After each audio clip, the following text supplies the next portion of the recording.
दायित्व अकेडमी में आप सभी का बहुत बहुत स्वागत है। मैं शिवम गुप्ता आपसे बात करूंगा इंग्लिश लैंग्वेज की।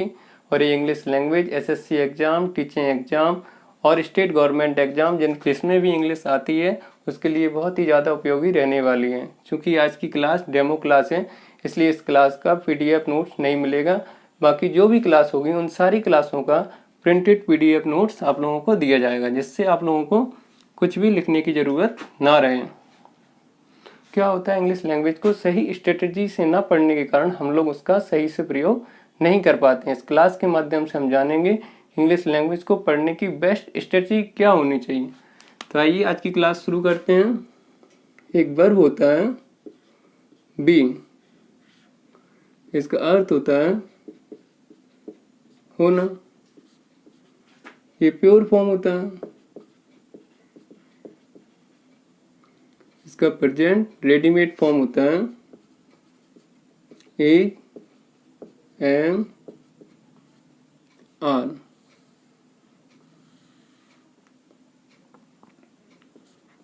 इसका प्रेजेंट रेडीमेड फॉर्म हो गया है is, am, are. Present form verb का फर्स्ट फॉर्म होती है। इसका पास्ट फॉर्म होता है वाज और वर।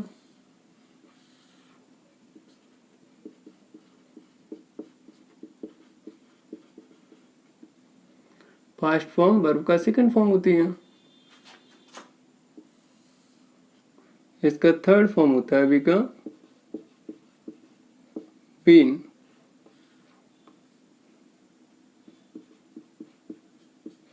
वर्ब का थर्ड फॉर्म पास्ट पार्टिसिपल का कार्य करती है।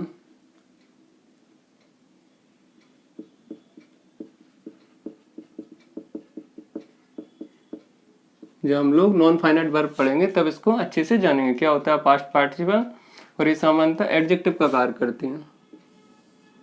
इसका ING फॉर्म होता है बीइंग। ठीक है, अब इसके प्रयोग को हम लोग टेंसों के माध्यम से जानेंगे। हमारा कोई भी कार्य होता है वो 3 समय में हो सकता है। या तो वह प्रेजेंट में होगा,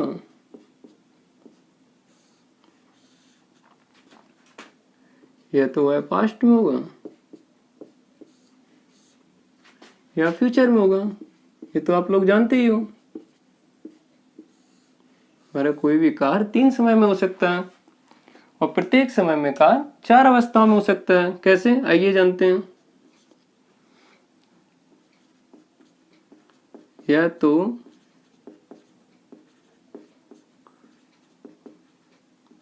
कोई कार्य जारी रह सकता है।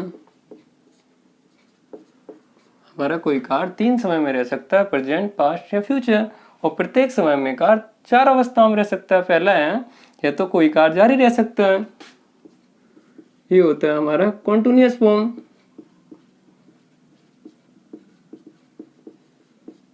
इसमें हम लोगों को कॉन्टिन्यूटी शो करना होता है। इंग्लिश लैंग्वेज के जो विद्वान लोग थे उन्होंने एक नियम बनाया, जब भी हम लोग कॉन्टिन्यूटी शो करेंगे कॉन्टिन्यूअस फॉर्म में, तो हम लोग क्या करेंगे, कैसे करेंगे कॉन्टिन्यूटी को शो। कॉन्टिन्यूटी शो करने के लिए एक नियम बनाया कि बी या बी के किसी फॉर्म के साथ वर्ब की ING फॉर्म का प्रयोग करें।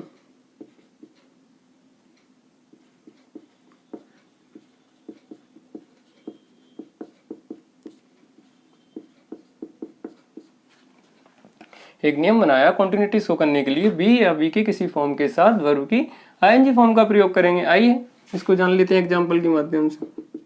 जैसे मैंने कहा कोई कार्य वर्तमान में जारी है। जैसे मैंने कहा मोहन गरीबों की मदद कर रहा है, तो कैसे बन जाएगा, Mohan is helping the poor. देखो बी का फॉर्म आया इज, प्रेजेंट फॉर्म होता है इज, एम, आर, तो इज आया, इसके साथ ING फॉर्म आ गया, हो गया ना कॉन्टिन्यूअस फॉर्म। कॉन्टिन्यूटी से होगी यहाँ पे। यदि पास्ट में होता से आप गरीबों की मदद कर रहे थे, तो कैसे हो जाता है, यू वर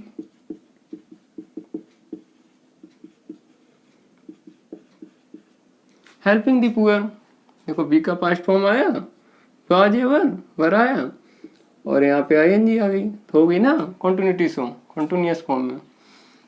तीसरा, यदि फ्यूचर में होता तो कैसे बन जाता, आई शैल बी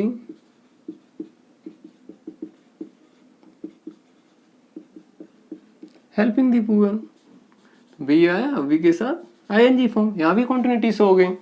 हम जानेंगे एरर्स कहाँ पे होती हैं। जब आप लोग ये बोलते हो कि सिंगुलर सब्जेक्ट के साथ सिंगुलर वर्ब और प्लूरल सब्जेक्ट के साथ प्लूरल वर्ब, जब आप लोग बोलते हैं सिंगुलर सब्जेक्ट प्लूरल सब्जेक्ट, ये बात तो आपकी बिल्कुल सही है, लेकिन जैसे ही आप बोलते हो सिंगुलर वर्ब और प्लूरल वर्ब, ये बात आपकी सही नहीं है। क्योंकि क्या होता है, वर्ब का सिंगुलर प्लूरल कुछ नहीं होता, उसका केवल सब्जेक्ट के साथ एग्रीमेंट होता है, सब्जेक्ट वर्ब एग्रीमेंट होता है। इसको जब हम टेंस पढ़ेंगे वहाँ सारे सब्जेक्ट का सारे वर्ब के साथ एग्रीमेंट पढ़ लेंगे। इसके अलावा एक सब्जेक्ट वर्ब एग्रीमेंट की सीट भी पढ़ेंगे, उसमें भी जानेंगे किस सब्जेक्ट का किस वर्ब के साथ एग्रीमेंट रहता है, वह सब्जेक्ट उस वर्ब को ही फॉलो करेगा। ठीक है। अब कुछ लोग सोच रहे होंगे नहीं ऐसा नहीं होता है, वर्ब का भी सिंगुलर प्लूरल होता है। तो आपके लिए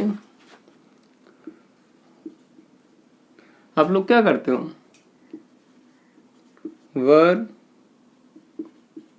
हैव आर को प्लूरल मानते होगे और इज हैज वाज को सिंगुलर मानते होगे। अब यू तो सिंगुलर प्लूरल दोनों होता है। कुछ लोग कह रहे हो यू कैसे सिंगुलर प्लूरल होता है, तो जैसे मैंने कहा आप अकेले हैं तो आप सिंगुलर हो गए, तो यू सिंगुलर हो गया। जैसे आपके साथ बहुत सारे लोग हैं तो मैंने कहा आप लोग, तो यू वहाँ प्लूरल कार्य करेगा। यू का सिंगुलर प्लूरल दोनों यू ही होता है और दोनों के साथ वर है ये आर फॉलो होता है। यू तो सिंगुलर प्लूरल दोनों होता है, फिर इसके साथ इज हैज वाज क्यों नहीं आता है। चलो इसको और अच्छे से क्लियर करने के लिए हम एक एग्जांपल और ले लेते हैं। आई को आप क्या मानते हैं, आई मतलब मैं तो सिंगुलर हूं ना, तो आई के साथ आप किसका प्रयोग करते हो, हैव का प्रयोग करते हो, इधर आप वाज का प्रयोग करते हो। तो अब आपको समझ में आ रहा होगा कि वर्ब का सिंगुलर प्लूरल कुछ नहीं होता, केवल उसका सब्जेक्ट के साथ एग्रीमेंट होता है। ये बात आपको क्लियर हो गई। अभी एरर्स नहीं करोगे ना कि वर्ब का सिंगुलर प्लूरल होता है, केवल उसका सब्जेक्ट के साथ एग्रीमेंट होता है, ना कि वर्ब का singular plural.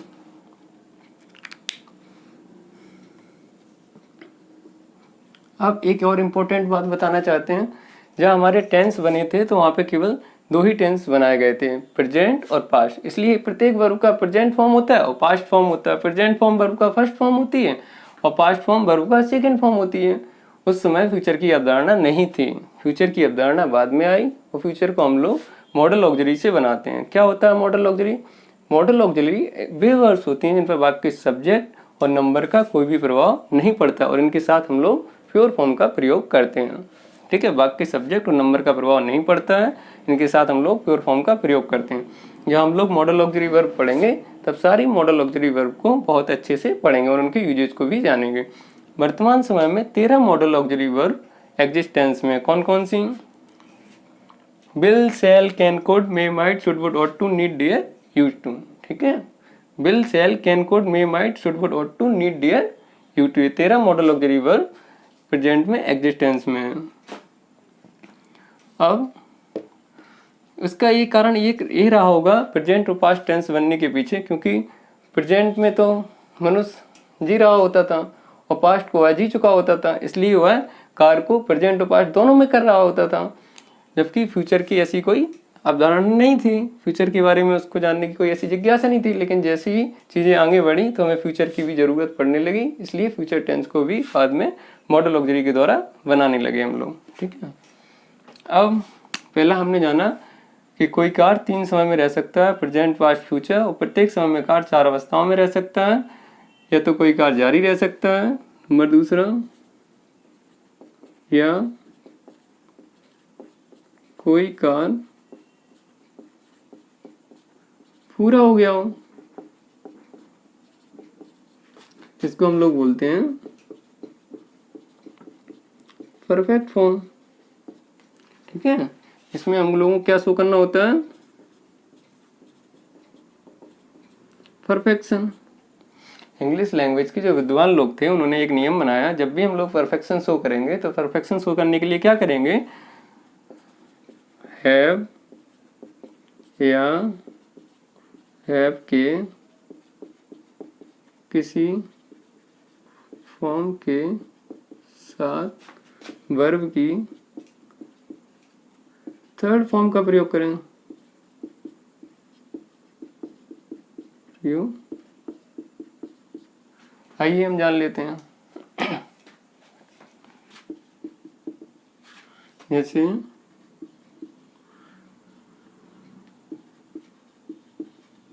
They have help the poor, वे गरीबों की मदद कर चुके हैं। यदि यह पास्ट में होता तो कैसे हो जाता, he had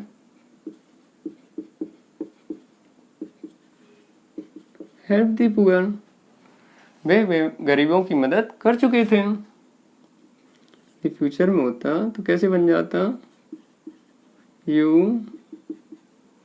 will have helped the poor। देखो यहाँ पे परफेक्शन शो करने के लिए हैव आया और हैव के साथ वर्ब की थर्ड फॉर्म, यहाँ पे परफेक्शन शो हो गया। यहाँ भी देखो हैव का सेकंड फॉर्म आया और यहाँ पे थर्ड फॉर्म आ गया। यहाँ भी हैव आया और हैव के साथ वर्ब की थर्ड फॉर्म, तो तीनों जगह परफेक्शन शो हो रहा है। परफेक्शन शो करने के लिए इंग्लिश लैंग्वेज के विद्वान लोग थे, उन्होंने एक नियम बनाया था, हैव या हैव के किसी फॉर्म के साथ वर्ब की थर्ड फॉर्म का प्रयोग करेंगे। हमने जान लिया सारे परफेक्ट में कि हैव और हैव के साथ वर्ब की थर्ड फॉर्म कैसे आती है, ये आपने देख लिया यहाँ पे। ठीक है, कॉन्टिन्यूअस फॉर्म में क्या होता है, कोई कार्य जारी रहता है इसलिए उसको कॉन्टिन्यूअस फॉर्म बोलते हैं, इसलिए इसमें कॉन्टिन्यूटी शो करनी होती है। परफेक्शन में कोई कार्य पूर्ण हो गया होता है इसलिए उसे परफेक्ट बोलते हैं। और परफेक्शन शो करने के लिए हमने अभी बताया हैव या हैव के किसी फॉर्म के साथ वर्ब की थर्ड फॉर्म का प्रयोग करते हैं। तीसरा जानते हैं, या तो कोई कार्य कुछ हद तक पूरा होकर अभी भी जारी हो, इसको हम लोग बोलते हैं परफेक्ट कॉन्टिन्यूअस फॉर्म। इसमें क्या होता है, कोई कार्य पूरा हो चुका होता है और जारी भी रहता है, कुछ हद तक पूरा हो गया होता है और जारी रहता है, तो उसको बोलते हैं परफेक्ट, और जारी रहने के लिए बोलते हैं कॉन्टिन्यूअस। तो इसमें हम लोगों को क्या शो करना होता है, परफेक्शन भी शो करना होता है प्लस कॉन्टिन्यूटी भी शो करनी होती है। परफेक्शन शो करने के लिए भी बताया हमने, ये नियम जो बना था वो क्या था, हैव के किसी फॉर्म के साथ वर्ब की थर्ड फॉर्म आएगी। और कॉन्टिन्यूटी शो करने के लिए अभी बताया था वी या वी की किसी फॉर्म के साथ वर्ब की आईएनजी फॉर्म का प्रयोग करेंगे। ठीक है, इसको हम कुछ इस तरीके से देखेंगे, क्या होता है इसका मतलब अभी हम जान लेते हैं। ठीक है, एक एग्जाम्पल के माध्यम से। जैसे मैंने कहा, you have been helping the poor for 2 minutes, 2 hours, 2 days, 2 months, 2 years, 2 decade dot dot dot, और भी कुछ हो सकता है। यदि सिंस आता तो सिंस 2 o'clock मंडे, दीपावली या चाइल्डहुड। डॉट डॉट डॉट, और भी कुछ आ सकता था।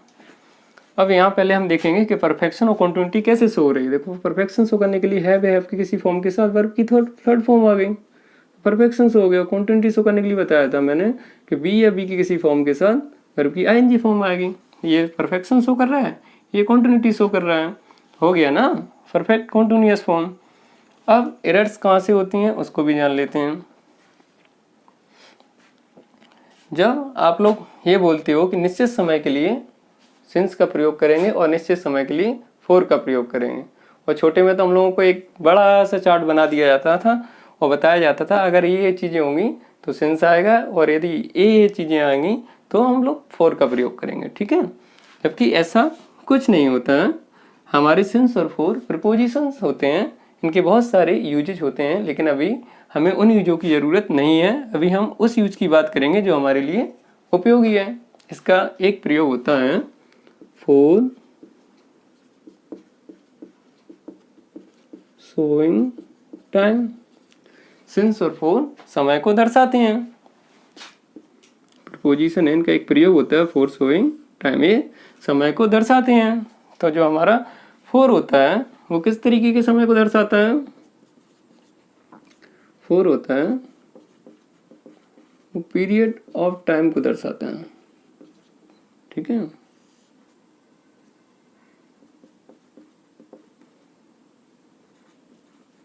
जो फोर होता है वो पीरियड ऑफ टाइम को दर्शाता है। कैसे, आइए जान लेते हैं। जैसे मैंने कहा 2 मिनट्स, जब भी आप समय टाइम मशीन में देखोगे, जब भी 2 मिनट्स का आपको एक अंतराल मिले, 2 सेकेंड्स भी होता है तो उसका भी एक अंतराल मिलता है आपको। 2 डेज का भी एक अंतराल होता है, एक पीरियड होता है। 2 मंथ्स का भी एक पीरियड होता है जिसमें 16 डेज होते हैं। 2 इयर्स का भी एक पीरियड होता है जिसमें 365 गुना 2 डेज होते हैं। और 2 डिकेड्स एक पीरियड होता है, एक अंतराल होता है। जब भी हम पीरियड को जनरेट करेंगे तो वहाँ हम 4 का प्रयोग करेंगे। जब भी पीरियड जनरेट होगा वहाँ 4 का प्रयोग करेंगे। और सिंस किस तरीके के समय को दर्शाता है? Point of time, point of time को दर्शाता है। कैसे? जैसे मैंने कहा 2 o'clock, जब भी 1:59 होगा और उसके बाद जैसे ही अगला सेकंड आएगा हमारा 2 बज जाएगा, तो 2 बजने का हमको एक पॉइंट मिला। जब भी पॉइंट जनरेट हो वहाँ पे सिंस का प्रयोग करना है। जैसे मैंने बोला मंडे, तो जैसे ही संडे की नाइट में 11:59 हुआ होगा और उसके बाद जैसे ही अगला सेकंड आया होगा हमारा मंडे आ गया होगा और गरीबों की मदद होना प्रारंभ हो गई होगी, ठीक है। तो मंडे आने का हमें एक पॉइंट मिला। मैंने कहा जब भी पॉइंट जनरेट होगा वहाँ पे सिंस का प्रयोग करना है। जब भी पीरियड जनरेट होगा तो पीरियड जब भी जनरेट होगा तो वहाँ पे किसका प्रयोग करेंगे? 4 का प्रयोग करेंगे। जैसे दीपावली, तो मान लो दीपावली 28 अक्टूबर की है, तो 27 अक्टूबर की नाइट में जैसे ही 11:59 हुआ होगा और उसके बाद जैसे ही अगला सेकंड हुआ होगा 12 बज गए होंगे और हमारी दीपावली आ गई होगी। तो आपको एक दीपावली आने का पॉइंट मिला। जब भी आपको पॉइंट मिले तो वहाँ पे सिंस का प्रयोग करना है। चाइल्डहुड, ऐसी चाइल्डहुड में एक कोई पॉइंट रहा होगा जिस पॉइंट पर आपने मदद करना प्रारंभ की होगी, तो जब भी पॉइंट जनरेट हो तो वहाँ पे सिंस का प्रयोग करना है और जब भी पीरियड जनरेट हो वहाँ पे 4 का प्रयोग करना है। आप लोग समझ रहे होगे, निश्चित अनिश्चित समय कुछ नहीं होता है, केवल पीरियड ऑफ टाइम और पॉइंट ऑफ टाइम होता है। ये बात आपको क्लियर है? अब हम लोग ये कहने लग जाते हैं कि जब भी समय आएगा तो वह केवल परफेक्ट कॉन्टिन्यूअस फॉर्म ही होगा। ऐसा जरूरी नहीं है जब भी समय आए वो परफेक्ट कॉन्टिन्यूअस फॉर्म ही हो। जैसे मैंने कहा मैं प्रतिदिन 2 घंटे पढ़ता हूँ, ये मेरी वर्तमान की आदत है, ये तो प्रेजेंट इंडेफिनिट है। परफेक्ट कॉन्टिन्यूअस फॉर्म कहाँ है? तो इसको ऐसे बना लेते हैं, आई रीड 4 2 आवर्स डेली, ऐसे ही बन जाता। एक ये कहा जाता है यदि टाइम नहीं आएगा तो वह परफेक्ट कॉन्टिन्यूअस फॉर्म नहीं बनेगा। ये भी जरूरी नहीं है कि यदि टाइम ना आए तो परफेक्ट कॉन्टिन्यूअस फॉर्म ना हो। जैसे मैंने कहा आप मेरी मदद करते रहे हैं, तो ऐसे बन जाता यू हैव बीन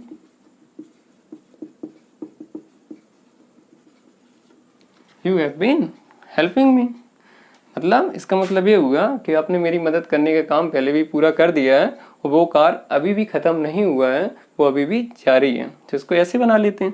तो इसमें समय कहाँ आया, लेकिन ये परफेक्ट कॉन्टिन्यूअस फॉर्म है ना। तो चीज़ों को हमें इस वे में पढ़ना है जिससे हम उसको सही से अप्लाई कर सकें। जब हम अच्छे से अप्लाई ही ना कर पाए तो ऐसे पढ़ने से क्या मतलब, इसी वे में हम पढ़ेंगे।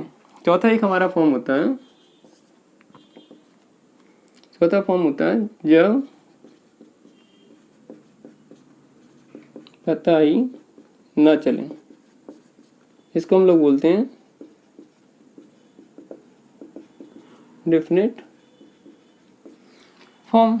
क्या पता ना चले कि कोई कार्य जारी है या कोई कार्य पूरा हो गया है या कोई कार्य कुछ हद तक पूरा होकर अभी भी जारी है, तो उसको हम लोग किस में बनाते हैं, इंडेफिनिट फॉर्म। इंडेफिनिट का मतलब ही होता है अनिश्चित, इसलिए इसका नाम वहीं से पड़ा है। ठीक है, इंडेफिनिट फॉर्म। इसके लिए क्या है, ग्रामर के जो विद्वान लोग थे उन्होंने बताया कि इसके लिए अलग अलग स्ट्रक्चर बना दिए, प्रेजेंट, पास्ट और फ्यूचर में। प्रेजेंट में क्या किया कि आपकी अफर्मेटिव, जो आपका अफर्मेटिव होता है उसमें क्या करते हैं, सिंगुलर सब्जेक्ट के साथ एस ई एस लगाते हैं और प्लूरल सब्जेक्ट के साथ एस ई एस का प्रयोग नहीं करते हैं, और नेगेटिव इंट्रोगेटिव के साथ डू डज का प्रयोग करते हैं। जबकि पास्ट इंडेफिनिट में क्या नियम बनाया कि आपका अफर्मेटिव होगा तो वर्ब का सेकंड फॉर्म आएगा और नेगेटिव इंट्रोगेटिव के साथ डिड का प्रयोग होगा। जबकि फ्यूचर के लिए एक नियम बनाया, फ्यूचर इंडेफिनिट के लिए एक नियम बनाया कि फ्यूचर इंडेफिनिट में हम किसका प्रयोग करेंगे, विल सेल का प्रयोग करेंगे। तो हम इस तरीके से पढ़ने वाले, ये स्ट्रेटेजी रहने वाली है, इससे हम इंग्लिश ग्रामर को डीप में एनालाइज कर पाएंगे और उसका सही से प्रयोग भी कर पाएंगे। ठीक है, ये चीज़ें क्लियर हैं, आई होप सभी लोगों के लिए क्लियर होंगी। क्योंकि आज की क्लास डेमो क्लास है, इसमें केवल हम इतना बता रहे हैं कि इंग्लिश ग्रामर को कैसे पढ़ना है। कल से जो क्लास रहेगी उसमें हम शुरू से शुरू करेंगे और हर एक छोटी से छोटी और बड़ी से बड़ी चीज़ को जानेंगे। अभी हमने टेंस के माध्यम से बी के प्रयोग को समझा, अब हम वॉइस के बारे में बात करेंगे। इंग्लिश लैंग्वेज में दो वॉइस होते हैं, एक होता है आपका एक्टिव वॉइस, दूसरा होता है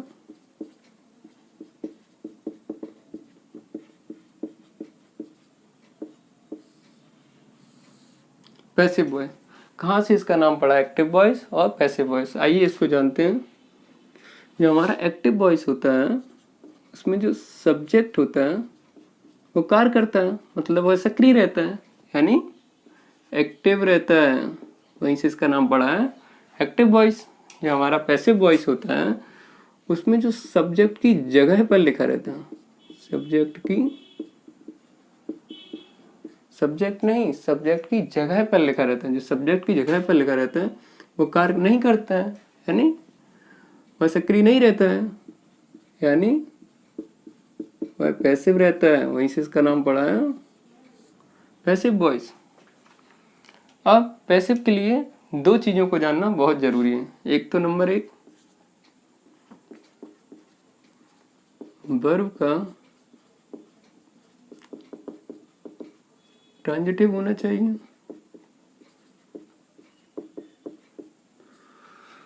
क्या होता है transitive? There are two kinds of verb in English language, first transitive verb and second intransitive verb. Transitive verb, the verb that has its own object are called transitive verb, while the verbs that has not its own object are called intransitive verb. यानी ऐसी verbs जिनका अपना खुद का object होता है transitive verb कहलाती हैं, और ऐसी वर्ब जिनका अपना खुद का ऑब्जेक्ट नहीं होता है वो इंट्रांजिटिव वर्ब कहलाती हैं। तो पैसिव के लिए क्या होना चाहिए, वर्ब का ट्रांजिटिव होना चाहिए। एक्चुअली होता क्या है, जो हमारे एक्टिव वॉइस और पैसिव वॉइस जो है ये ट्रांसफॉर्मेशन ऑफ सेंटेंस का पार्ट है। क्या होता है ट्रांसफॉर्मेशन ऑफ सेंटेंस?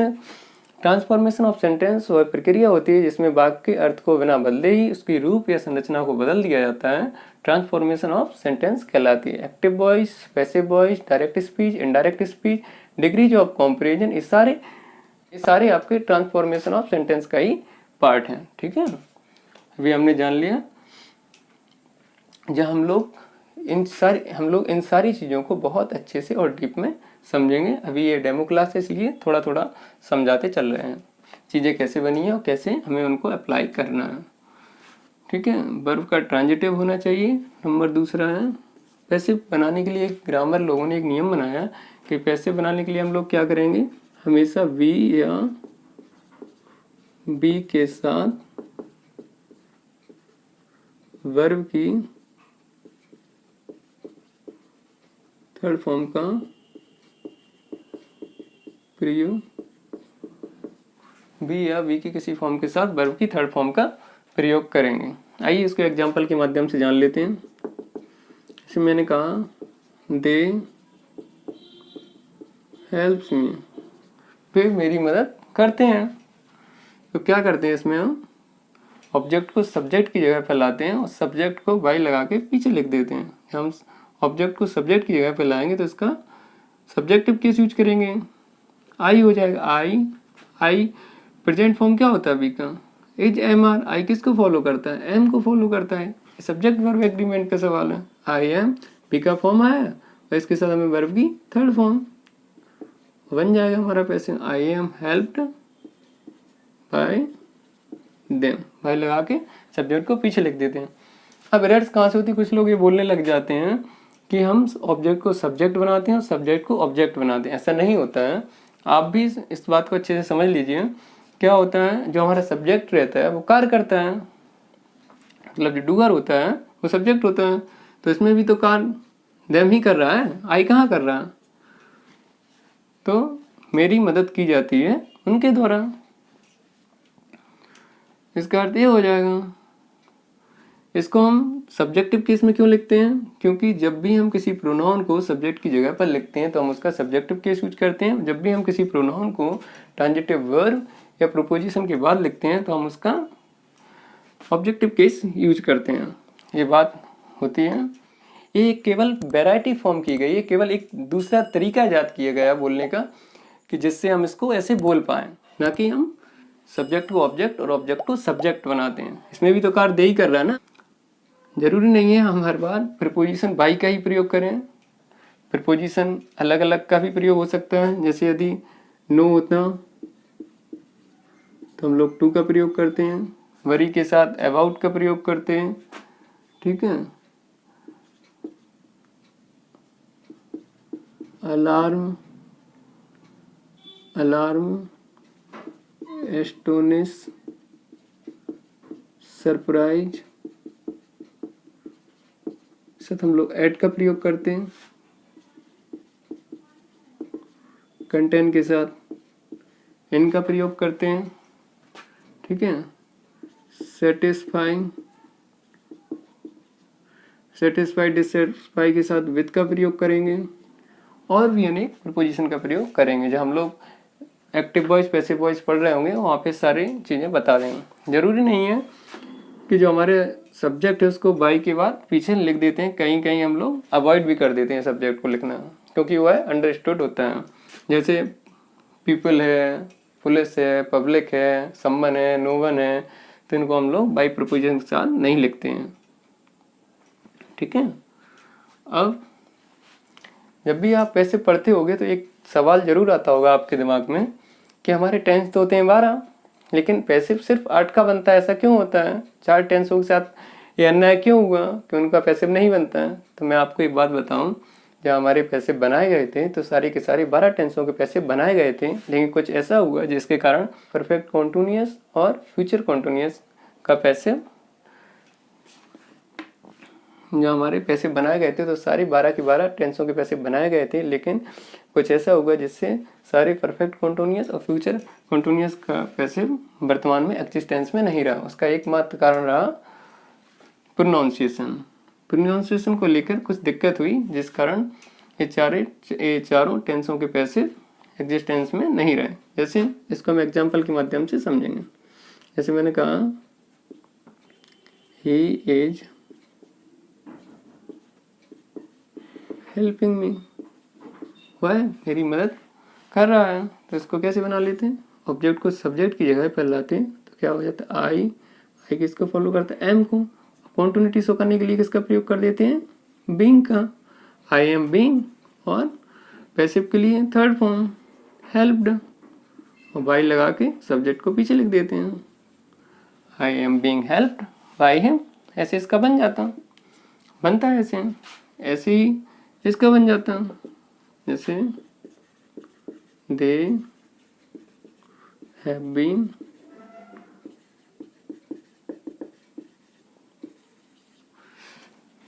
यही है ना परफेक्ट कॉन्टिन्यूअस फॉर्म। तो इसका भी पैसिव ऐसे ही बन जाता है इसी कॉन्टिन्यूअस की तरह। कैसे? आई हैव बीन, ठीक, आई हैव बीन, बीइंग आएगा कॉन्टिन्यूटी शो करने के लिए, हैव बीन बीइंग, और थर्ड फॉर्म आएगा पैसिव के लिए हेल्प्ड बाय देम। जब हम इसको बोलते हैं तो कैसे पढ़ते हैं? I have been being helped. ये थोड़ा क्लोज प्रोनाउंसिएशन हो रहा था, इसको लेकर थोड़ा सा दिक्कत क्रिएट होने लगी और इसको कम प्रयोग किया जाने लगा, जिससे इसका प्रोलुएंट कम हो गया और धीरे धीरे ये समाप्त हो गए। तो प्रकृति का नियम है, जो चीज़ ज़्यादा प्रोलुएंट में नहीं रहेगी वो धीरे धीरे करके समाप्त हो जाएगी। ऐसा ही सारे परफेक्ट कॉन्टिन्यूअस और फ्यूचर कॉन्टिन्यूअस के साथ हुआ, जिस कारण ये एग्जिस्टेंस में नहीं रहे। तो आपको समझ में आ रहा होगा कि सारे के सारे टेंसों का पैसिव क्यों नहीं बनता है। उसका एकमात्र कारण फ्लुएंसी था। फ्लुएंसी इंग्लिश लैंग्वेज में बहुत ही इंपॉर्टेंट रोल अदा करती है। फ्लुएंसी को लेकर जहाँ जहाँ भी दिक्कत हुई है वहाँ सुधार किया गया है, या फिर वो चीज़ें ज़्यादा समय तक एग्जिस्टेंस में नहीं रह सकें। फ्लुएंसी को लेकर एक सुधार और हुआ है इंग्लिश लैंग्वेज में। हम लोग संख्या 1 को दिखाने के लिए आर्टिकल ए का प्रयोग करते थे, लेकिन बाद में हमें एन को भी बनाना पड़ा। क्या रीजन था उसके पीछे, आइए जान लेते हैं। ये बात समझ में आ रही होगी आपको। जैसे मैंने कहा I bought a novel yesterday, कल मैंने एक उपन्यास खरीदा था। तो फिर ऐसे हो जाता है एन इंक पॉट,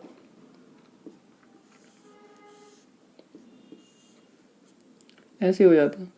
क्या होता है, हम जब भी बोलते हैं तो दो वोवल साउंड को एक साथ कॉन्टिन्यूअस नहीं बोल पाते हैं और दो कॉन्सोनेंट साउंड को भी लगातार नहीं बोल सकते हैं। थोड़ा सा कम्युनिकेशन, थोड़ा सा प्रोनाउंसिएशन गैप होता है इनको बोलने में। जैसे मैंने कहा ए नोवेल, तो हमने इसको बहुत ही इजीली बोल लिया। यदि इसको हम ऐसे बोलते एन नोवेल, तो थोड़ा सा प्रोनाउंसिएशन को लेकर गैप हो रहा है ना, क्योंकि ये वोवेल साउंड है और ये कॉन्सोनेंट साउंड है। एक वोवेल साउंड एक कॉन्सोनेंट साउंड को हम बहुत ही इजीली बोल लेते हैं, और जबकि दो वोवेल साउंड या कॉन्सोनेंट साउंड को बहुत ही इजीली नहीं बोल पाते हैं, जिससे क्या होता है फ्लुएंसी को लेकर थोड़ा सा दिक्कत होती है और भाषा को जो है थोड़ा सा भद्दा बनना पड़ता है। भाषा को थोड़ा सा स्मार्ट बनाने के लिए उन्होंने क्या किया, आर्टिकल ए और आर्टिकल एन को भी बनाया बाद में।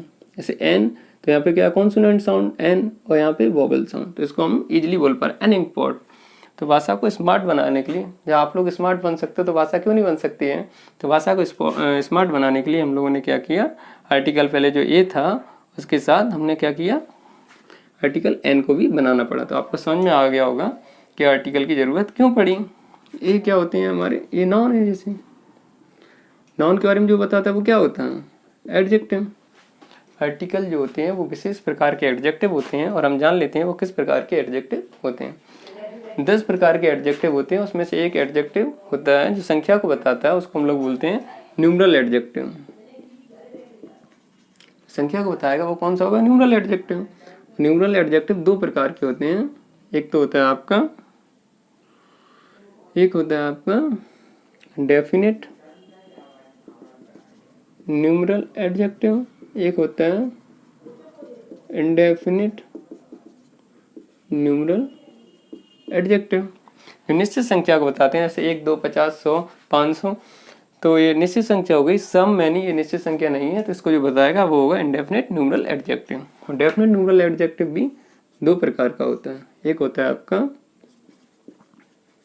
कार्डिनल डेफिनेट न्यूमरल एडजेक्टिव, एक होता है ordinal definite numeral adjective. Cardinal definite numeral adjective में कौन सी संख्या आती है, 1, 2, 3 डॉट डॉट इस प्रकार की संख्या। इसमें कौन सी आएंगी, first, second, third dot dot dot इस प्रकार की संख्या आएंगी। तो हमारा जो आर्टिकल होते हैं वो संख्या 1 को बताते हैं, तो ये क्या हो जाएंगे, article cardinal definite numeral adjective. हमको चीज़ों को इस डीप में पढ़ना है, जैसे हम उनको सही से अप्लाई कर सकें। जो भी दिक्कत रही होंगी आपकी, आप हमसे पूछ सकते हो। हम आपको एक टेलीग्राम चैनल का लिंक दे देंगे अगली क्लास में। तो आप जो भी डाउट्स, आज की क्लास को यहीं रहने देते हैं। यदि मेरा पढ़ा हुआ आपको अच्छा लगा हो तो प्लीज़ लाइक, सब्सक्राइब और शेयर ज़रूर करें, जिससे इन फ्यूचर हम आपके लिए और भी अच्छी क्लास बना सकें। बहुत बहुत थैंक यू कि आपने मुझे इतने अच्छे से सुना।